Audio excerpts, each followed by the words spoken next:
আসসালামু আলাইকুম বন্ধুরা, দেখেন অনেকগুলো মাছ অ্যাকুরিয়ামে যে রঙিন মাছগুলো পালে সেটা আমিও পেলেছি।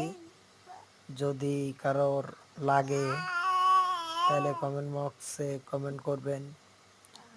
দেখেন অনেক সুন্দর সুন্দর কিছু গাপ্পি আছে, মলি আছে, ফাইটার আছে, গোল্ডফিশ আছে। এখানে যদি কারোর পছন্দ হয় বাসায় এসেও নিয়ে যেতে পারবেন এবং কোরিয়ার করেও পাঠাতে পারবো। যদি কারো লাগে আমাদের কমেন্ট বক্সে এসে যোগাযোগ করলে মাছগুলো নিতে পারবেন। অনেক সুন্দর সুন্দর কোয়ালিটি আছে, অনেকগুলো জাত আছে, ভালো ভালো জাতের মাছ আছে। যদি কারো লাগে আমাদের কমেন্ট বক্সে এসে কমেন্ট করবেন।